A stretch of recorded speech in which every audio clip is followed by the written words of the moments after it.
lugar, se van a tener que quitar las mascarillas para beber, para comer, y en esos aerosoles, allí está el contagio. Resulta que usted se infectó este viernes 14 de mayo y va a estar complicándose en la segunda semana de junio. Y su familia lo va a lamentar. Por favor, tomemos conciencia que estamos en pandemia. Muy bien, hoy día vamos a tener un programa de conversación en el cual vamos a responder algunas preguntas frecuentes sobre las vacunas.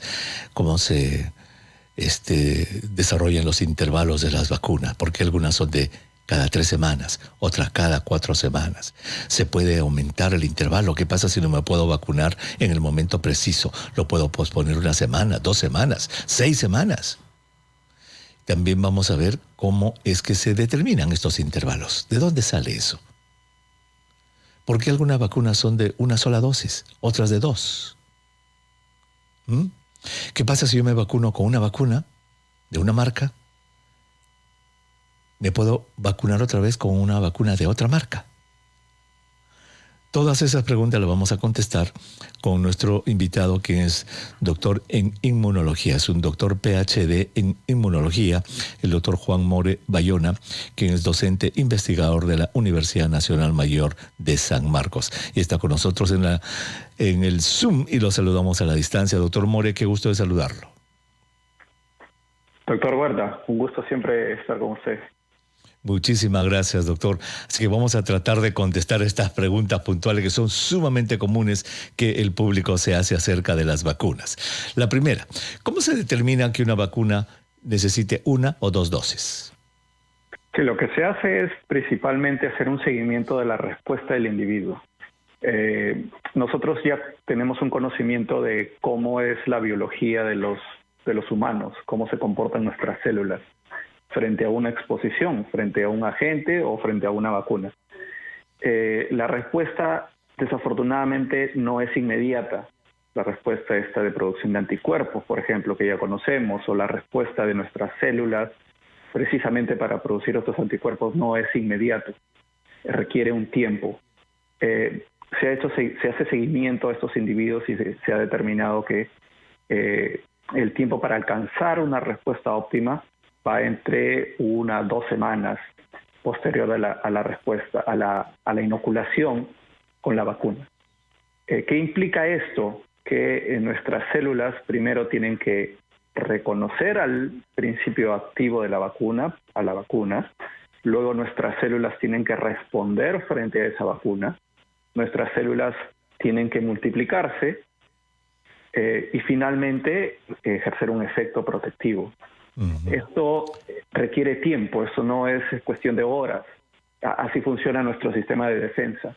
Entonces, haciéndole seguimiento a diferentes tratamientos, se encuentran que 2 semanas en promedio después de una exposición ya se encuentran marcadores, por ejemplo, de niveles de anticuerpos o activaciones del componente celular de nuestra defensa. Claro, esa respuesta es igual para que una vacuna vaya a tener 1 o 2 dosis, pero luego se hacen seguimientos de cuánto dura probablemente la respuesta inmunológica y se dice, mira, esta con 1 sola dosis hasta 90 días me da valores altísimos, mientras que la otra, mira, a las 3 semanas ya bajó, por eso necesito una segunda dosis. ¿Es así como lo hacen? En general, lo que han hecho, por ejemplo, en el caso de las vacunas que reciben solamente 1 dosis o el caso de Pfizer y Moderna, se les hace seguimiento semanales, mensuales por un periodo prolongado. En el caso de las vacunas que solamente utilizan 1 sola dosis, lo que se ha encontrado es que hay una respuesta sostenida en el tiempo. ¿Por qué es importante en el caso de las vacunas que reciben 2 dosis precisamente esa segunda exposición? Porque la respuesta tiende a caer en una primera y lo que se busca es que con ese segundo boost o refuerzo que consideramos, esta respuesta se dispare no solamente en términos de cantidad, sino que se mantenga en el tiempo lo más prolongado posible y de esa forma mantenernos protegidos el mayor tiempo posible. Ese para la de 2 dosis. Y con la de 1 dosis se ve en ese seguimiento que no necesita tal boost, que no necesita el refuerzo. Exacto. En el caso de una de las Johnson dosis, Johnson, por ejemplo. Johnson Johnson, por ejemplo, que recibe solamente una dosis, la respuesta es, en el tiempo se mantiene elevada, tiende a caer ligeramente, pero el principio de esta vacuna es que frente a una segunda exposición con el virus, esta protección es tan sostenida en el tiempo que nos brinda la protección, pero que además esa segunda exposición con el virus lo que va a hacer es rebote, incrementar la respuesta y desencadenar esa respuesta prolongada que hablábamos al inicio. Que la otra no la tiene. Entiendo por eso que necesita una segunda dosis de rebote. Muy bien, vamos a hacer una pausa, doctor More. Vamos a regresar y contestando más de estas preguntas que tienen nuestros oyentes. Regresamos. Pero hay los que luchan toda la vida. Esos son los imprescindibles. Ese es de Bertolt Brecht. Usa un sombrero de ala ancha de medio lado. Así que ya sabe. De allí viene, esa canción la escribió en los 30, Bertolt Brecht, de ahí viene Martenay, de ahí viene Pedro Navaja. Muchísimas gracias por estar con nosotros en este su espacio vital, en el aire de RPP Noticias, La Voz del Perú. Soy el doctor Elmer Huerta. Muchísimas gracias por estar con nosotros. Si usted recién se une a nuestro programa, estamos conversando con el doctor en inmunología, PhD, Juan More Bayona, sobre algunas preguntas que ustedes nos han hecho a través de estos días con relación a la vacuna. Ya contestó una. ¿Por qué algunas vacunas necesitan intervalos de cada 3 o 4 semanas y por qué otras vacunas necesitan una sola dosis? Nos ha dicho que esto viene de los estudios de fase 1, fase 2, fase 3, en las cuales se desarrollan las vacunas. Doctor More, otra pregunta muy común. ¿Se puede espaciar la segunda dosis, por ejemplo, en vez de que sea cada 3? ¿Se puede hacer cada 4, cada 5? Inglaterra, por ejemplo, hizo que su vacuna de AstraZeneca no sea cada 4 como fue inicialmente, sino cada 12 semanas. ¿Se pueden hacer esas cosas y de qué depende? Es factible hacer, pero siempre hay que hacer un seguimiento, hay que hacer un estudio piloto para ver cuánto puede prolongarse esa segunda dosis. Lo que se tiene hasta la fecha es que sí se conoce que frente a la primera dosis vacunal hay una activación de la respuesta que tiende a caer, que suele ser entre 3 y 4 semanas. Uh-huh. Lo que no se sabe exactamente es hasta cuánto se podría prolongar, precisamente porque esa caída no debería llegar a los niveles basales de respuesta, claro, sino llegar a un punto en el que la segunda exposición permita ese efecto boost, que generalmente se considera entre 3, 4 semanas. Más allá de eso no se ha hecho el estudio. Desde el principio biológico de la respuesta inmune sí se podría hacer. En muchas vacunas se estila prolongar frente a estos escenarios que no hay disposición de vacunas, pero en particular para el caso de SARS-CoV-2 no se ha hecho un estudio en el que se determine hasta cuándo yo podría prolongarlo. Ya, aquí en Estados Unidos los CDC han determinado o han dicho que la vacuna de Moderna y de Pfizer, obviamente la de Moderna es cada 4 semanas, la de Pfizer cada 3, ellos han dicho que cualquiera de las dos en condiciones excepcionales podrían darse su segunda dosis 6 semanas después, 42 días después, hasta 42. Y los ingleses, creo que AstraZeneca publicó un estudio en el cual a las 12 semanas todavía tenían altos niveles, porque se acuerda cuando en diciembre Inglaterra sorprendió al mundo diciendo que aprobaba la vacuna de AstraZeneca, pero su segunda dosis iba a ser a las 12 semanas y todo el mundo dijo, ¿y dónde está el artículo? Recién lo han publicado en marzo, en el cual decían que sí, era posible que hasta las 12 semanas pudiera haber una respuesta. Pero por lo general, obviamente hay que cumplir los plazos. Pero un día más, 2 días más, 3 días más, no van a hacer mucha diferencia, ¿verdad? No, eso no cambia, ¿no? Es uh-huh. Un día más, 2 días más, hasta en una semana no debería haber una diferencia en la respuesta. Muy bien. Otra pregunta muy común de la gente. ¿Puedo ponerme una dosis, la primera de Sinopharm y la segunda de Pfizer, por ejemplo? O de AstraZeneca y la rusa, por ejemplo. Combinar vacunas. ¿Qué pasa? Las vacunas se han estudiado en protocolos individuales y los que se ha autorizado, en este caso las que tienen autorización de uso de emergencia, están autorizadas para utilizar el protocolo estudiado. ¿Qué es lo que se está haciendo después de que han sido autorizadas? Se está haciendo estos estudios de mix and match, ¿no? De mezclar y evaluar la respuesta. Se están haciendo, por ejemplo, el caso de Oxford AstraZeneca con la de Pfizer. Se está evaluando también la Sputnik con la de Oxford. La idea es ver si este efecto, esta combinación de vacunas podría generar una mejor respuesta. El principio fundamental, biológico, por el que parte, es bastante interesante porque el hecho de utilizar vacunas distintas generaría una activación de una respuesta de defensa más heterogénea y por ende mucho más amplia. Interesantemente, en el caso de Oxford y Pfizer, lo que han encontrado es que los efectos adversos inmediatos que suceden después de la segunda dosis, tienden a ser ligeramente más elevados que cuando se usa un protocolo único. Más allá de eso, no existe ninguna diferencia. Estos efectos que decía ligeramente una frecuencia más elevada son efectos bastante transitorios, que no son significativos, y por eso es una posibilidad que estas mezclas en un futuro cercano sea una posibilidad más factible. Interesante. Ahora, una pregunta también muy común es con relación a los efectos secundarios. Hay gente que le pone la vacuna, cualquiera de ellas, puede ser la Pfizer, la Moderna, la Sinopharm, la rusa, cualquiera, y no siente nada. No siente nada, dice, no me han puesto, yo no siento, mientras que a otro plum lo tumba. Y hay gente que dice, si en ti te produjo efectos secundarios, debe ser porque tu sistema de defensa es más fuerte que el mío. ¿Se puede hacer una correlación entre la presencia, la intensidad de efectos secundarios y la fortaleza, entre comillas, del sistema de defensa? No hay una evidencia que muestre que aquellos individuos que desarrollan más efectos adversos más serios que otros que no desarrollen tengan una respuesta más elevada. Lo que se ha visto es que, independientemente del efecto secundario que tengan luego de la vacunación, los individuos responden bastante similar en términos de producción de anticuerpos y activación de la respuesta celular. Muy bien, qué interesante. Quiero invitar a nuestros oyentes, doctor, ¿se puede quedar un segmento más con nosotros para contestar alguna pregunta de nuestros oyentes? Vamos a invitarlos a que nos llamen. Señora, 212-4100, 212-7165 y nuestro WhatsApp 942-591-532 están listos para que en el siguiente segmento el doctor More pueda contestar preguntas de este tipo, señora, de vacunas, de plazos, intervalos, preguntas que usted tenga que la están mordiendo.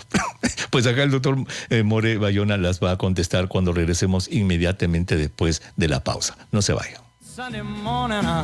Much more than this, I did it my Lo hice a mi manera.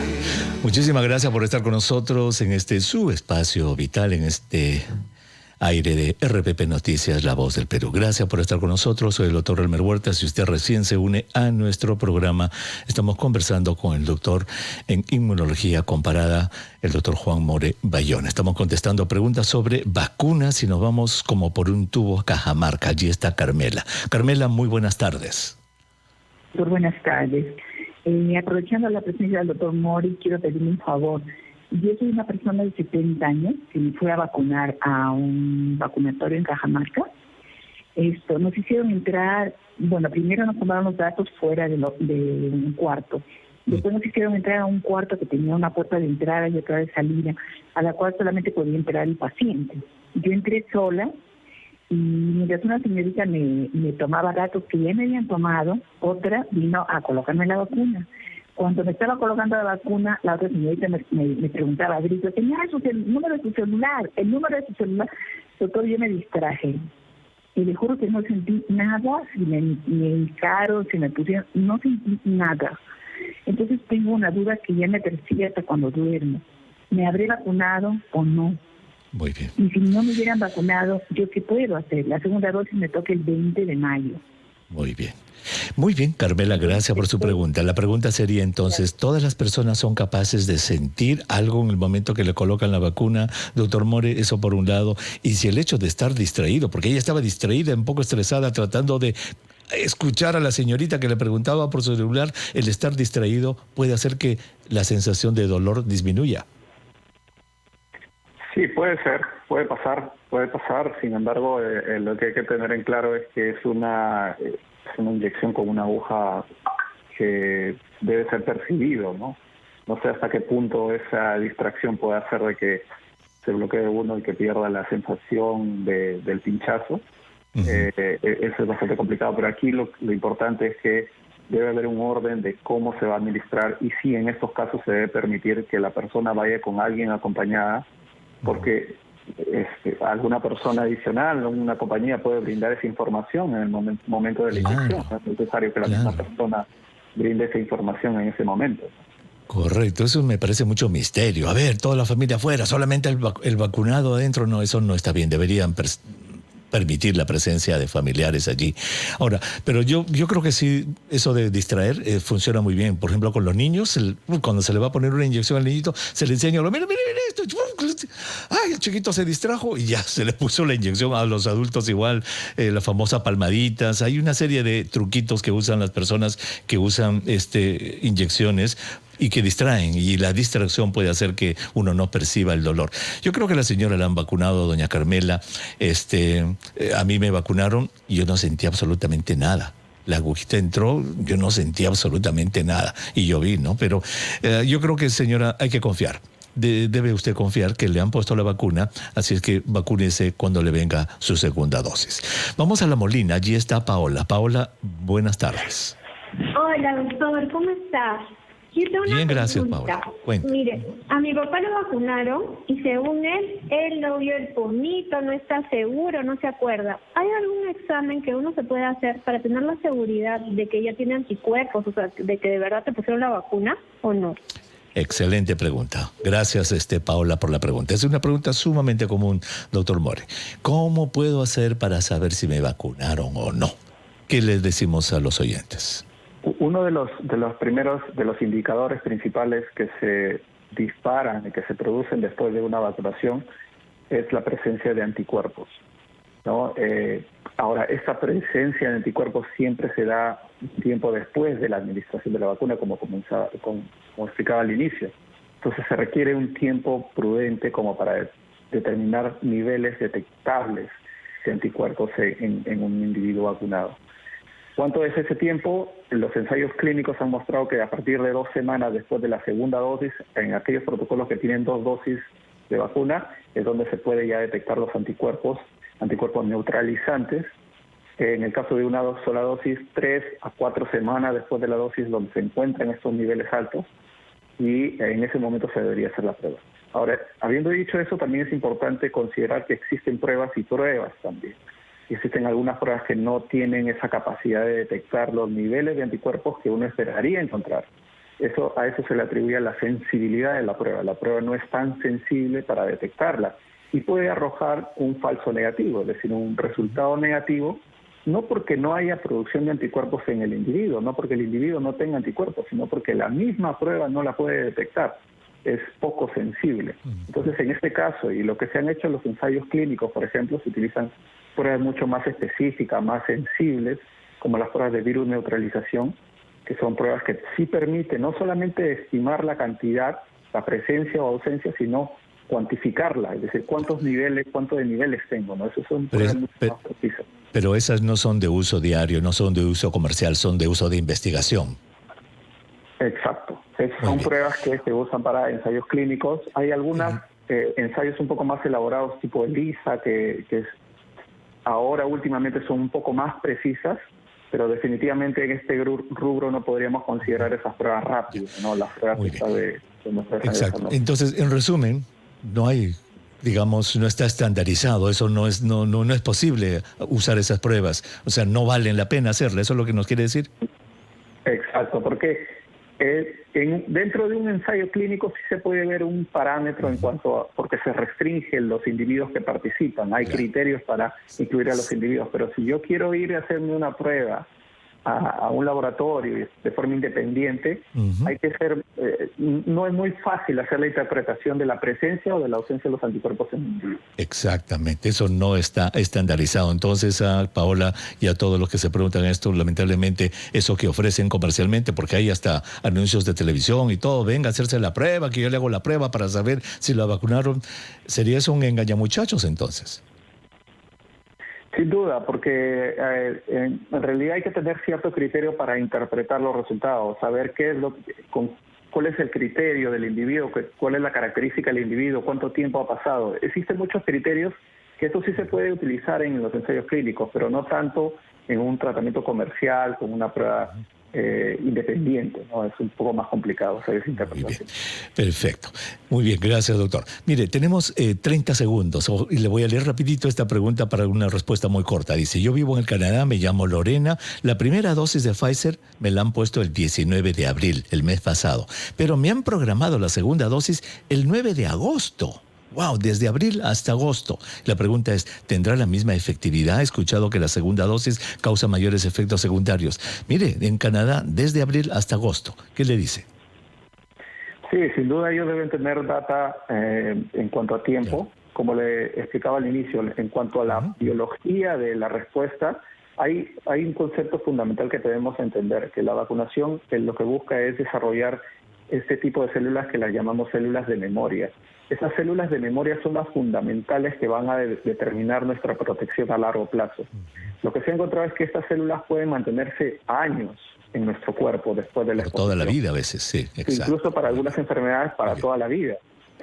Para el caso de SARS-CoV-2, ese tiempo todavía no la tenemos estimada. Lógico. Entonces, ellos ya deben tener data preliminar que a partir de 6 meses, incluso más, se puede administrar una segunda. En todo caso, si este es un programa nacional de vacunaciones del país de Canadá, que confíe en lo que le están diciendo. Doctor Juan More, muchísimas gracias por haber estado con nosotros. Buen fin de semana. Doctor Elmer Huerta, para usted un abrazo.